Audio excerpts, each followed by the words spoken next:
How do you find your way back to yourself? This sounds like a complicated topic, and it sort of is at first. This is something that I have been trying to figure out, I think, my entire life, and I don't think I've figured it out until now.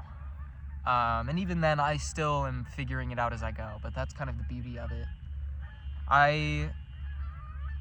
Wow, lots of noises and distractions today. I want to speak on how to start over, how to discover yourself or rediscover yourself if you have felt lost.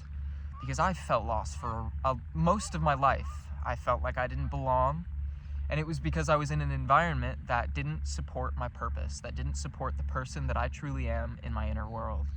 I kept settling for less than I needed to, and that time is over, and now I want to use what I've learned over the last 2 years of my life, reinventing myself, and share with you some of the tips that I've learned, the methods that I use in my everyday life to take care of myself, to become who I want to be. Hello, my name is Calum. I go by many titles. I'm an empath, a psychic, an oracle of sorts, but today I am an alchemist. And if you're a new face, welcome in, soul family. I'm so happy we found each other. I can feel it in my body that you are a beautiful soul and you are exactly where you're meant to be. If you're a returning face, hello. It's so good to see you again. And you may have noticed I changed the channel name to Full Mental Alchemy 777. I felt this name better aligned with the purpose of this channel, where I want to go with it. I'm meant to be a teacher, and I'm meant to teach others the methods that I use, exactly as I'm doing in this video. Previously, the name of the channel was Full Mental Harmony, and while that is a virtue, I don't think it represents the purpose, because alchemy is truly how you reach harmony. Now, what is alchemy? Alchemy is the process of taking one thing and transmuting it into another. What is transmutation? It is exactly that, the process of changing something, using the power of something else to create another thing. And what we're going to talk about throughout, let me center myself a little bit. This is going to be a series that I'm going to call probably something like How to Mental Alchemy or How to Conduct Mental Alchemy. I don't know. But the process I want to talk about is a process of the 3 R's. Reflection, revisement, and refinement. I think this is going to be a very overarching series that unfolds over the next few months, because these are very large topics that probably will require multiple videos to each segment. Today we're going to focus on reflection, as that's the first step to this whole process. But I conduct all of my self-improvement work through a process of alchemy. And specifically in this step, it's mainly just looking at the world around you, seeing what you have to work with, so that you can use that to turn it into something, I don't like to say better, but something more in alignment, something more resonant with your soul. I have never done a video like this before, so this is going to be a learning experience, and I'm kind of just winging this to an extent. I have a rough outline of what I want to talk about, but yeah. So what prompted this video to be made is an experience I'm having in my personal life, where I'm having to do a lot of release, and it's causing me to reflect on why certain people in certain situations don't align with me now, and also where I was in my life when I first started on my journey. Today I released a friend of mine who has been probably my best friend since my junior year in high school, and I'm turning 21 in 3 days. So we've been friends for like 5 years or so. And for a long time, I felt like everything was going to be okay as long as I had this person, because they were kind of like a safety. They were the only friend of mine that remained through my post-high school years. And as I've grown, I've come to realize that I almost... this person went from being a safe space and a kind of an anchor in grounding myself to the connections that I've made through my life. I started to realize that anchor became more of a hindrance than a safety feature. I found that I would go to this person and feel dissonant, is the best word I can use. I didn't feel I was reflecting the person I want to be, and I had an experience yesterday where we spoke on the phone, and I was able to fully recognize that this was completely out of alignment now, this relationship. And I've had this same experience with a few different relationships in my life in the last few months. And even my job that I have been working at, I took a look around me and recognized this isn't the space for me anymore. I have a higher calling. But I wanted to talk about this specifically, because this friend is someone that I think resonates with me on a soul level, but where we are at in our physical worlds is not in alignment, and I don't want to allow anything in my field that is going to hinder me from reaching my purpose. And as I was talking with this person, I kept finding myself wanting to just give them my perspective on how to align with their highest timeline, because they have so much potential. And it's kind of the case with so many people in my life that I've had to let go. I see the potential of who they can be. I've had conversations that show me a glimpse of that spark of their higher self, which but I see their attachment to the 3D realm, the attachment to the connections they've made in their life, hold them back from reaching that highest purpose. And I wanted to kind of create this experience in hopes that one day the people that I've let go can find this video and use this as a way to start approaching their highest timeline. Now there is a few concepts I want to break down. So a few words that I'm going to be saying a lot: timeline, high vibrational and low vibrational. There was another one. Higher self is another one. And also I want to talk a little bit on my beliefs of spirituality, because mental alchemy for me is highly, it's one in the same as my spiritual path. Now first, the higher self. When I say higher self, I want you to imagine yourself 10 to as like far in the future. We want to think our most idealized version of ourselves, like the values that you aspire to hold, the job the person you wish to be at your highest potential, what you are capable of. I keep saying highest potential. That is your higher self, and I want to set that idea in, because this is kind of the guideline for mental alchemy, in that you want to chase this highest version of yourself. And I think in talking about spirituality, I think your higher self and the universe are kind of one in the same, because it's all... And I honestly, if we want to get into religious topics, I think God is, at the end of the day, your higher self, because God in itself originally means the higher self. It is the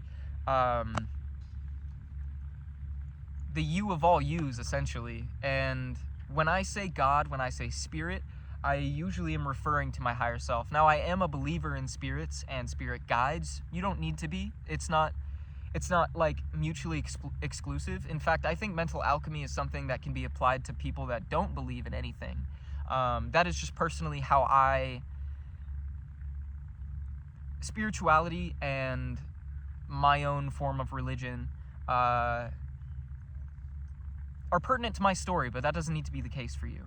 Anyway, next buzzwords are going to be high vibrational and low vibrational. When I say high vibrational, it is not from a place of ego. High vibrational feelings and a high vibrational state, I think of high vibration as feelings of calm, of peace, of joy, and excitement. But also, high vibration can also be of morally correctness, I guess, humanity. Like, I think of, I don't know, I hope you get what I mean. I'll probably expand on these topics later. Again, this is my first time doing a video like this, so I'm learning as I go. Low vibration, I tend to associate it with, there's caveats here, but anger, sadness. I think low vibration can also be addiction, feelings of lust, and usually low vibration comes from a place of lack, and high vibration comes from a place of like contentment and gratitude. And there are caveats to these, because joy can come from low vibrational habits. I think it's all a matter of moderation with these things. And again, these are topics we can touch on at a later date and go more in depth to. But yeah, that's like the general idea. It as far as we're gonna go into in this video, all you need to know is high vibrational feelings will lead you towards your highest timeline. Now, when I say timelines, that is another like kind of quantum concept that I don't really want to dive completely into. But your timelines, I think of as the possibilities in your mind. When you visualize your lowest state and your highest state, I refer to those as your lowest timeline and highest timeline.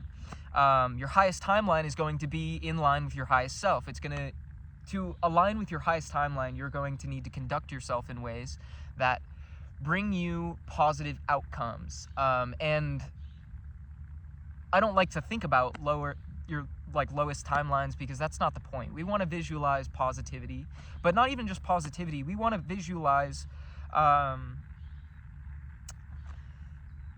high vibration. And another concept that I want to really drill in before we fully get into our discussion here is that you are what you put out. You get what you ask for. This is manifestation. This is the law of attraction. Now, if you are looking around you with a view of disdain, hate, even sadness to an extent, but overall lack, this low vibration, if you have a low vibrational outlook, you are going to create more of that. You ask a quote that I love is that when you ask for something, the universe says yes, no matter what it is.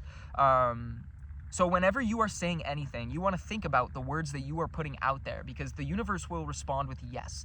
If you look at the world around you and you're like, wow, I do not like this quality about this certain situation or this person, I don't like this about myself, or even not even in that way, because I think there's constructive ways to say that, but we'll get into this as well.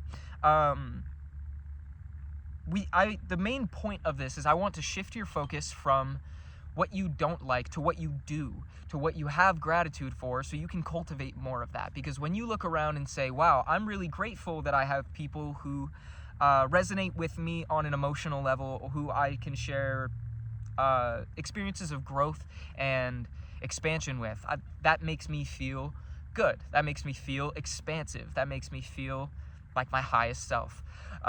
Or like looking around and being like, wow, I'm really grateful that this job opportunity gave me stability and comfort and allowed me the space to grow as a person. Or I'm grateful to these people for doing the same.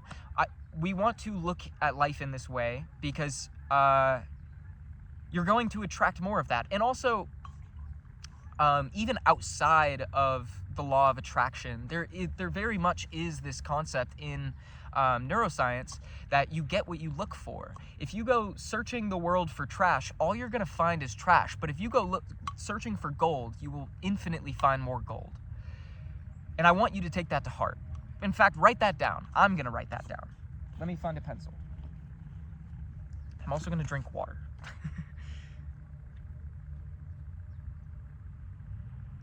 If you look for gold,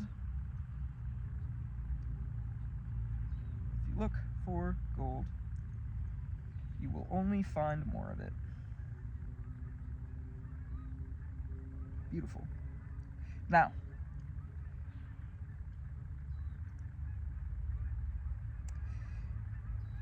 I highly recommend you have a journal with you while watching these videos.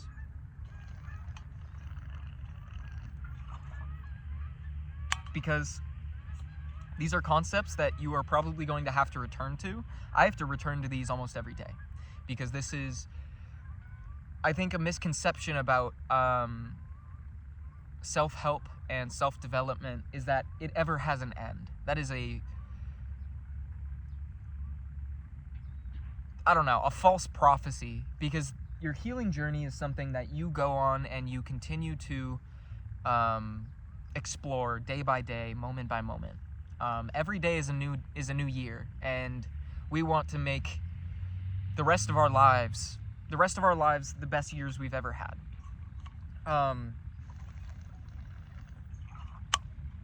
All of the practices that I'm going to be talking about involve a lot of reflection, hence the topic we're on, and a lot of repetition as well. That'll be the special fourth R. But that's more an overarching theme here. We want to revisit these things every single day, so we can take this from a practice that we want to embody to something that we do embody. All right, I'm gonna drink more water because honestly I have a headache.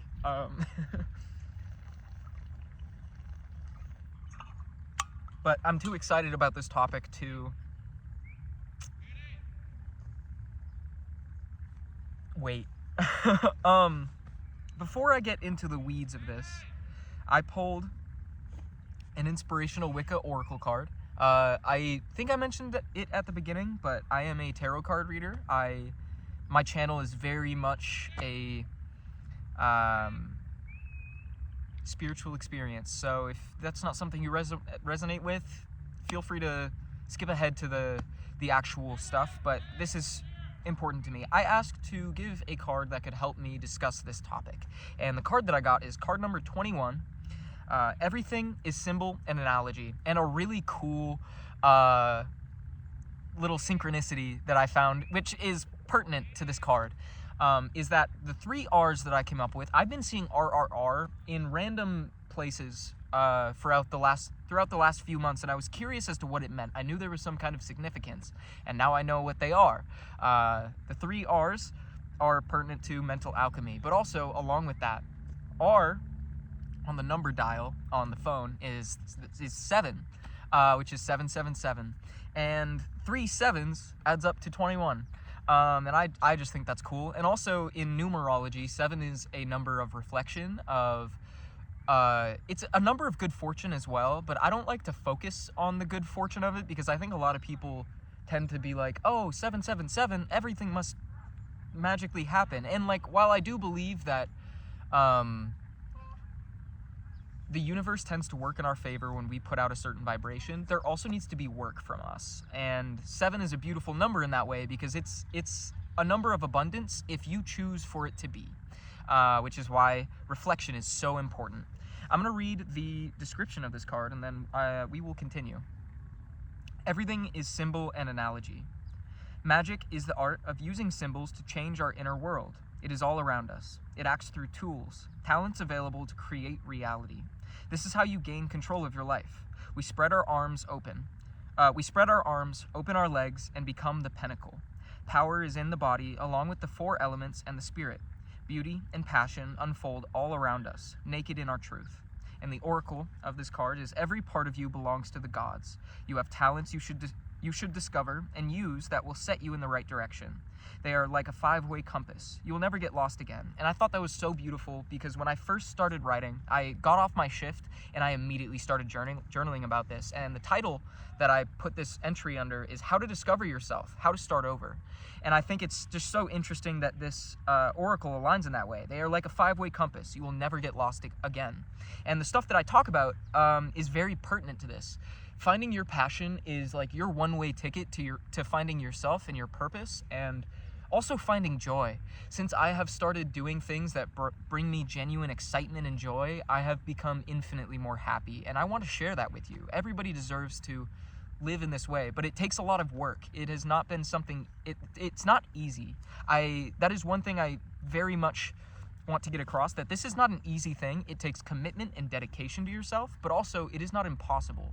It is fully possible. It just takes you being willing to start. All right. Now that the preamble is over, I probably won't need to have such a dense intro for the rest of this series, but who knows? Nothing is set in stone. The first exercise I want you to do is close your eyes and look inward. Like, take note of the sensations in your body. I want you to, and this is something that you should do every day, but that's a habit that gets built over time. This is meditation. This is presence. And presence is kind of the key to changing your life, because you need to be aware of what's happening in order to turn that into something that's more enjoyable. Now, specifically, I want you to focus on your stomach and take some deep breaths.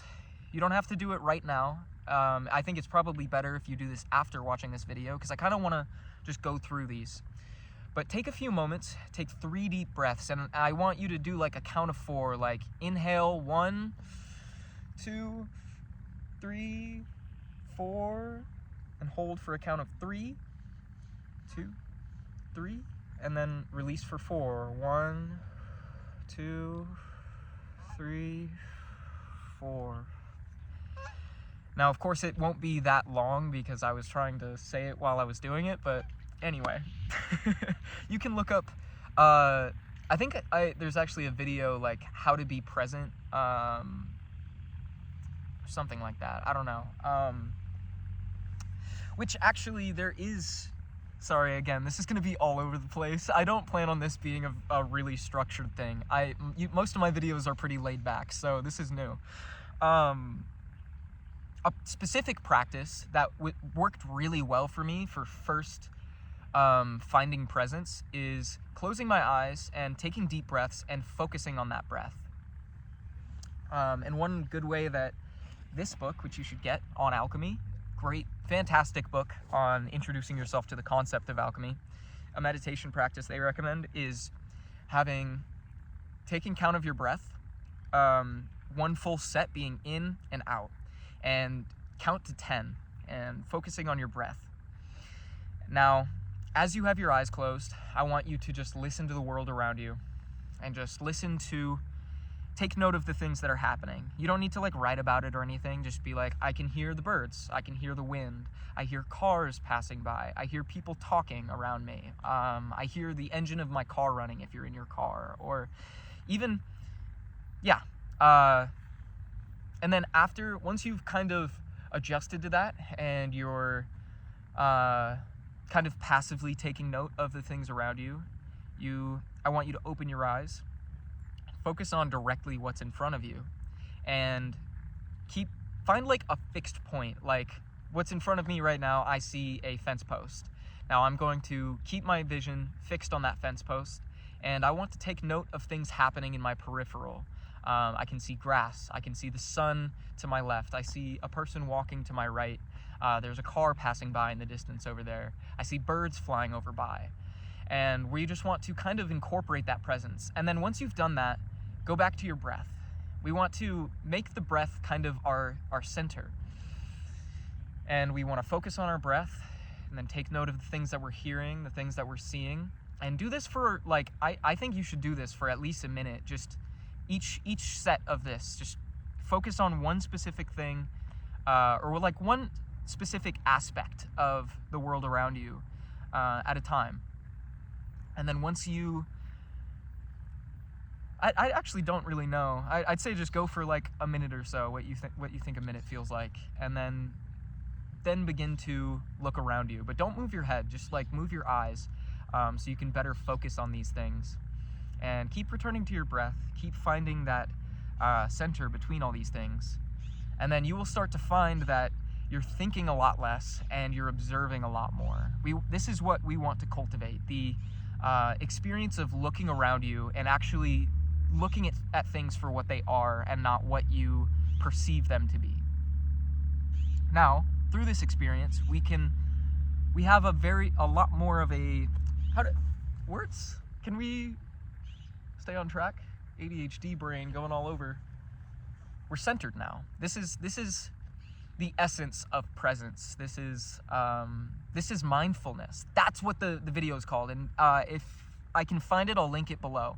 I believe it's How to Be Mindful is what it's called. I'll find it and link it. But now that we're able to look around us and see the things around us, over time, it'll get a little easier to look at the things happening within us, and we'll start to get this perspective of being the observer of our thoughts and not the producer of them.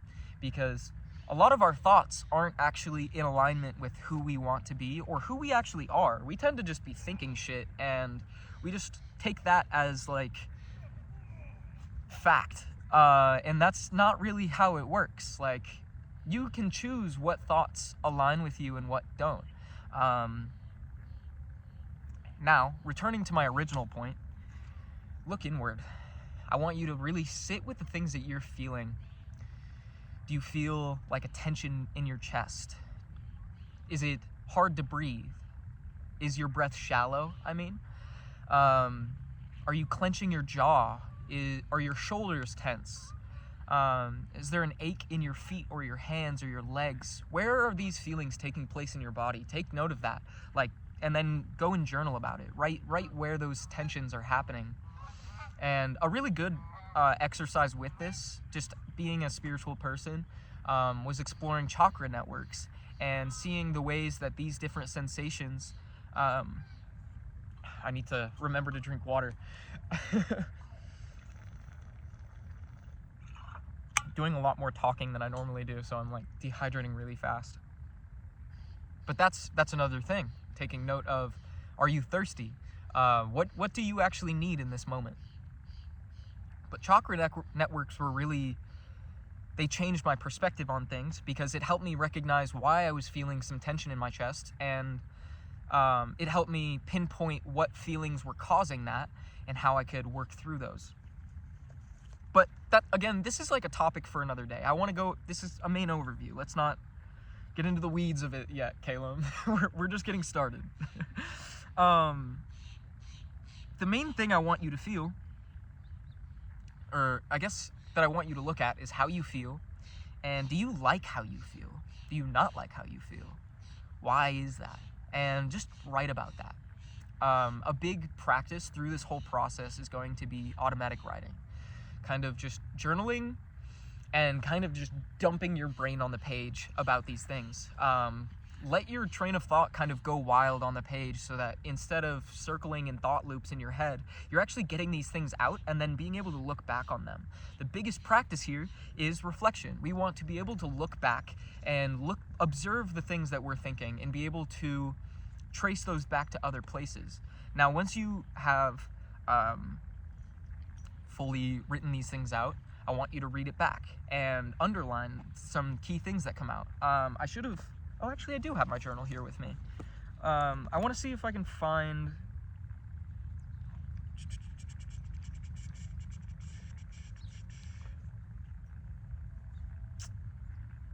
I'm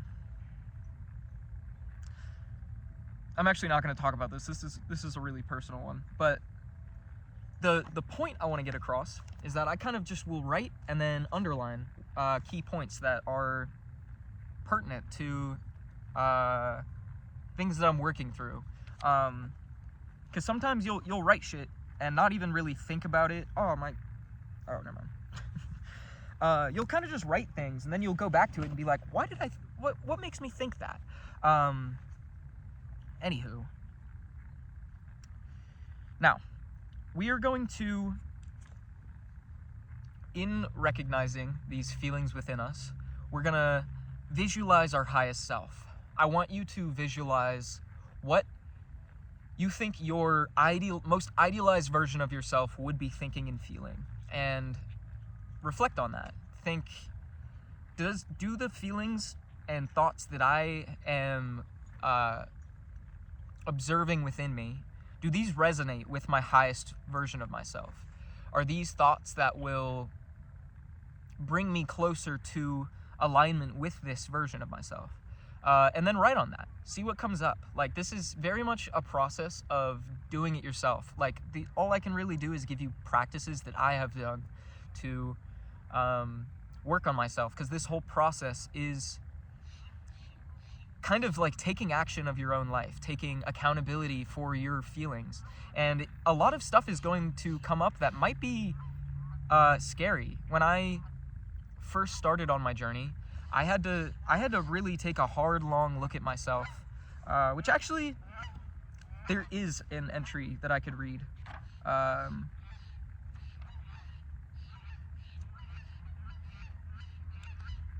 Yeah, so this is rough. This was from a very hard time in my life. Ooh.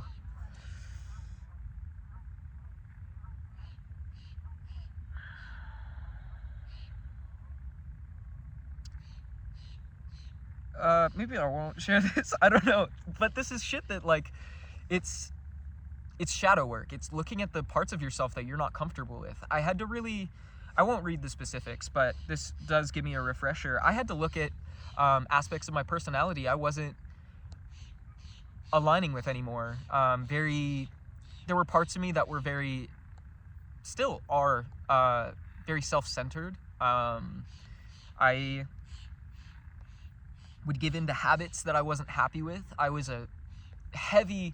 I smoked weed every single day for like 2 to 5 years, and I used that as a form of escapism. And for a long time I kept smoking more and more weed, not realizing that it made me feel worse about myself. I was using it as a crutch to avoid thinking about the pain that I was experiencing. And I had to look my pain in the face and be like, I kind of created this experience because of my outlook. I was looking at the world around me from a perspective that I was the victim of my circumstance, which isn't true. A big part of mental alchemy is this reframing of your perspective. We are not the victims of anything. The only thing you're a victim to is the way you think about yourself.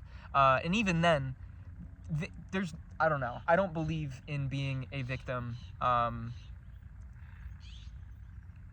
which there's obviously caveats to that, because you can be the victim of circumstances out of your control, but the way you look at the world is completely your choice.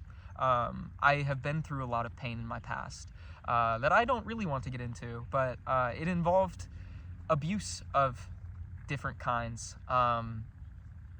And I had to really look at myself and recognize the ways that I was allowing those experiences to control the path ahead of me. I had to learn to detach from the trauma that I'd been through and turn that into a guideline of what I don't want to create in the future. The pain that had been inflicted on me, I don't want to live my life feeling bad for myself and inflicting that pain onto more people. I want to learn from that experience and use it as a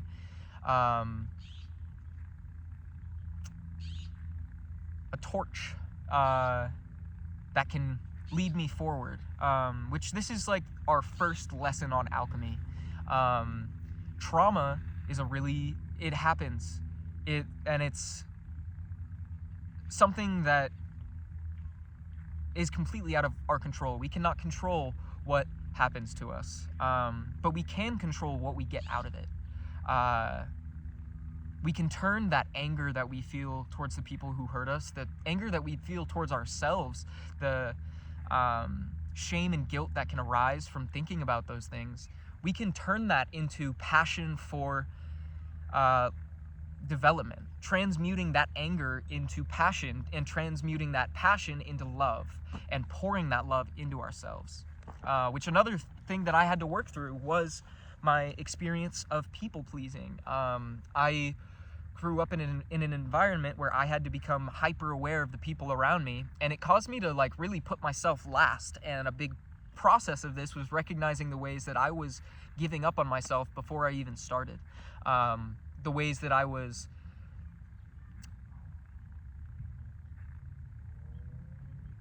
how do I put that? I guess that's how I would say it. I don't know. Definitely putting myself last, and in doing that, I was like, self-sacrifice. That's the way I will put it. And that is, while it may come from a place of good intentions, in the end, when you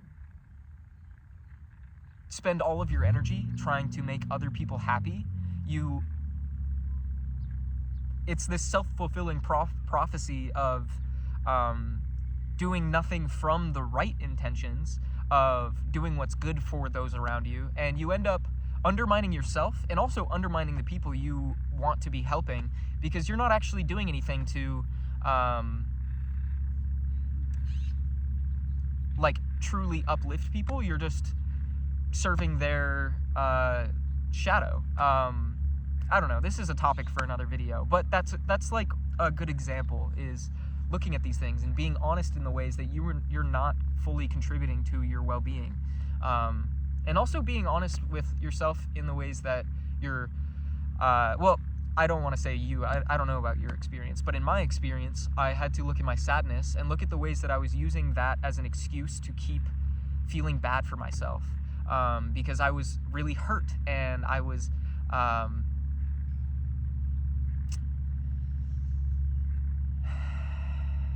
refusing to process a lot of shit, and also refusing to take accountability for the ways that I'd hurt people. And I had to learn how to take accountability for the ways that I do hurt people, and I had to go to therapy to like work through these low vibrational aspects of self. Anyway, let's move forward. Now, we want to go from here. We want to think about how we can. Actually, maybe I'll talk about this after this next part. Now, this is going to be a more physical practice, which take each of these like bullet points as you need to. These are all things I had to go through like months of looking inward before I could ever look at the world around me. And it's a process. A step is a step, and every step is a gigantic step on the great path of finding yourself. But once you've looked inward a bit and sifted through some of the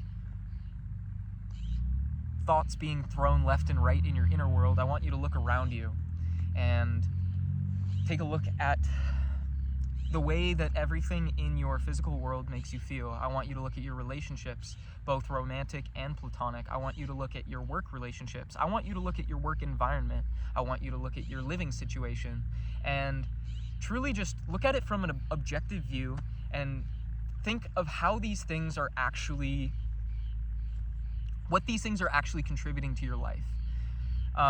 Do these resonate with your highest self? Again, visualize this future. What's the job that your most idealized version of yourself would have? What are the beliefs that your highest version of yourself would have? And do the people around you align with those beliefs? Do the people around you push you to better yourself? Or are the people around you keeping you in a state of comfort? Maybe doing the same people-pleasing sort of things, just being yes men. Do you have people around you who actually push your boundaries?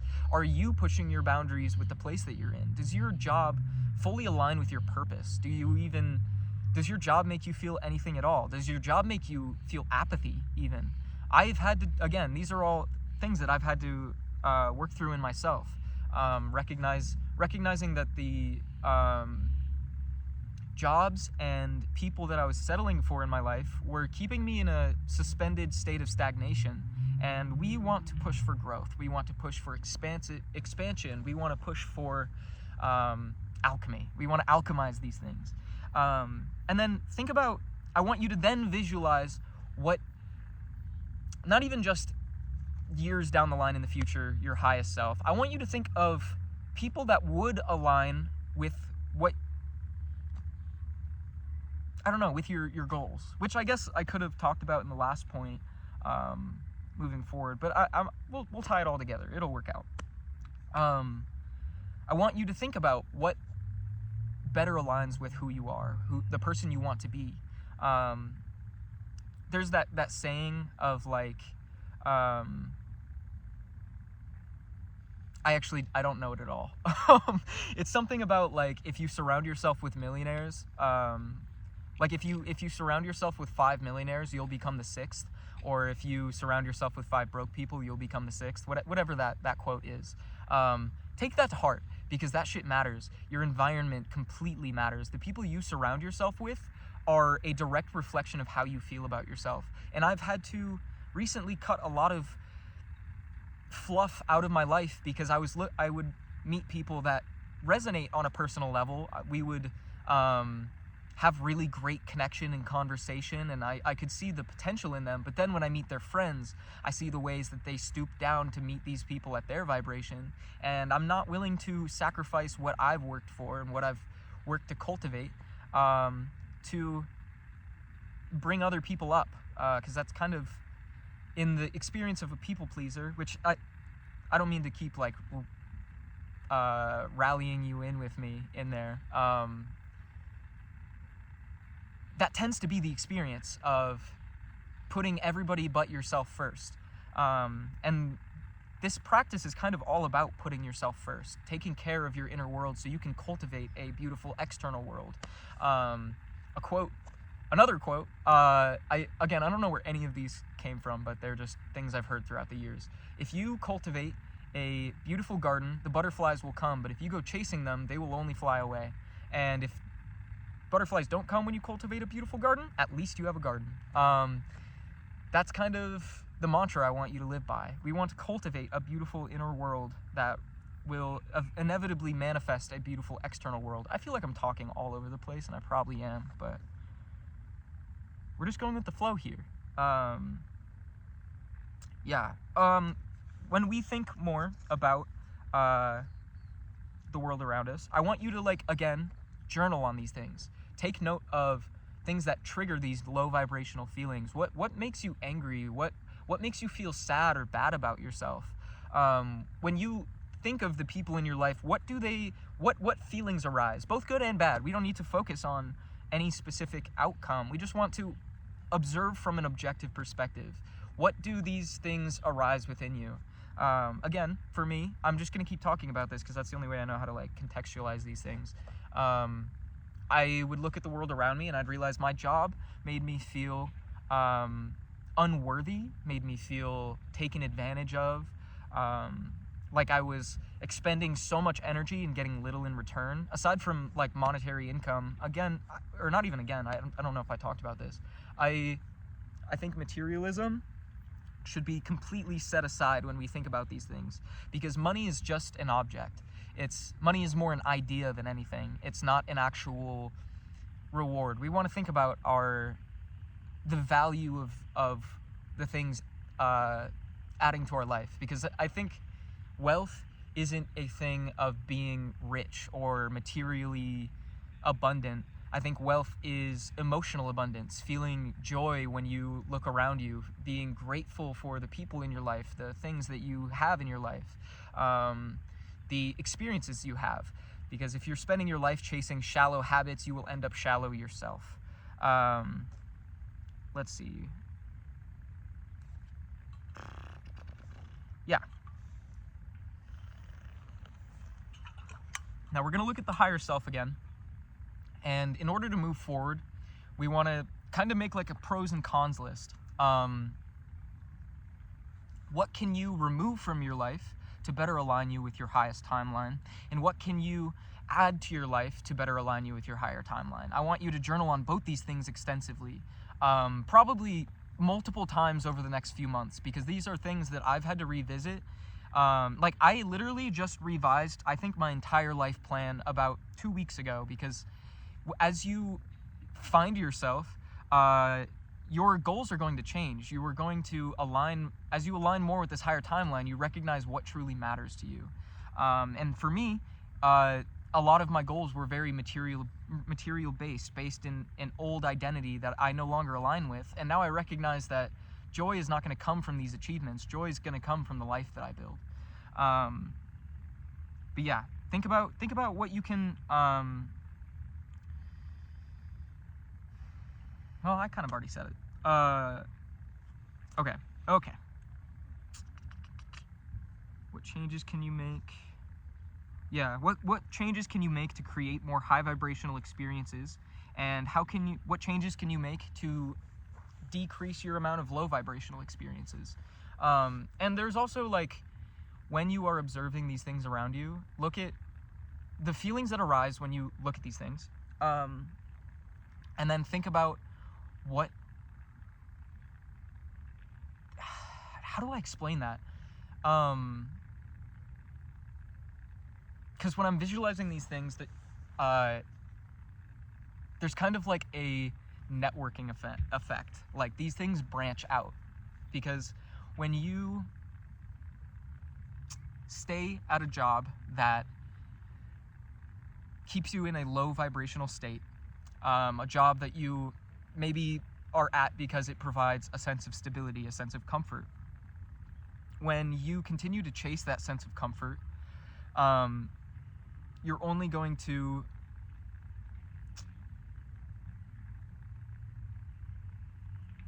how do I explain that? This is probably something I'll have to touch on more in depth in a later video, and please let me know if there's specific topics you'd like me to touch on. This is probably just going to be a full thing. But I want you to think about the cause and effect of all of these things by choosing a life of comfort and what on the surface looks like stability. Think about how it affects the rest of your life. What sacrifices are you making for these situations? Again, I'll use a job as an example, in that you might be expending all of your extra energy at this job, leaving you drained and exhausted at home, and not allowing you time to cultivate self-care and rest, which is extremely important. Like, you want to think about how, if you prioritize your self-care and rest, if you dedicate an hour of your day to taking care of yourself and truly recognizing your your value, think about the effect that could have.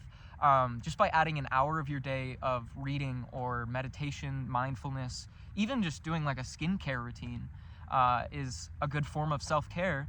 It'll allow you to look at yourself and be like, I'm proud that I'm doing this. It leaves you feeling fulfilled.